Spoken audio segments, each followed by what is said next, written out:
નમસ્કાર 24 hours news હવે જોઈએ અગત્યના સમાચાર। વડોદરાના ખોડિયારનગર વિસ્તારમાં રાત્રે નશેબાજ કાર ચાલકે રોડની સાઈડમાં પાર્ક કરેલા 7 થી 8 વાહનોને ટક્કર મારી હતી તેમજ ચાલતી જતી એક મહિલાને પણ અડફેટે લઈ ઈજા પહોંચાડી હતી। લોકોએ કાર ચાલકને ઝડપી લઈ મેથીપાક ચખાડ્યો હતો। બનાવના પગલે ડીસીપી પન્ના મોમૈયા સ્થળ પર દોડી ગયા હતા અને ટોળાને વિખેરી નાખ્યા હતા।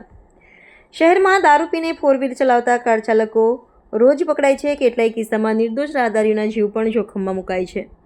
આજે રાત્રે ખોડિયારનગર 4 રસ્તાથી વારસિયા રિંગ રોડ તરફ જવાના રોડ પર પૂર ઝડપે આવતા નશેબાજ કાર ચાલકે અકસ્માતની વણઝાર સર્જી હતી। રોડની સાઈડ પર પાર્ક કરેલી 2 રિક્ષા અને 2 વ્હીલર સહિત 7 થી 8 વાહનોને ટક્કર મારી હતી તેમજ ચાલતી જતી એક મહિલાને પણ ઈજા પહોંચાડી હતી।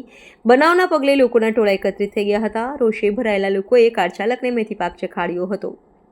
બનાવની જાણ થતાં ડીસીપી પન્ના મોમૈયા તથા વારસિયા પોલીસ સ્ટેશનના પીઆઈ એસએમ વસાવા ઘટના સ્થળે દોડી ગયા હતા। લોકોએ નશેબાજ કાર ચાલકને પોલીસને સોંપી દીધો હતો। સ્થળ પર જ હાજર ટોળામાંથી મળતી માહિતી મુજબ કારમાં બિયરનું ટીન પણ હોવાનું જાણવા મળ્યું છે, જે અંગે પોલીસે વધુ તપાસ હાથ ધરી છે। પોલીસે નશેબાજ કાર ચાલક મિતેશ રમેશભાઈ બારિયા રહે તિલકવાડ જિલ્લો નર્મદાને મેડિકલ તપાસ માટે સાજી હોસ્પિટલમાં મોકલી આપ્યો છે। ખોડિયારનગરથી એસઆર પેટ્રોલ સંગમ જતા રસ્તા પર બળિયાદેવના મંદિરે ચિક્કાર પીધેલી હાલતમાં એક વ્યક્તિએ 8 થી 10 વાહનોને અડફેટમાં લીધા છે। મોટી મોટી દારૂ બંધીની વાતો કરવાવાળા આમાં આની ગાડીમાંથી કોટરિયા નીકળેલા છે, પડેકા નીકળેલા છે।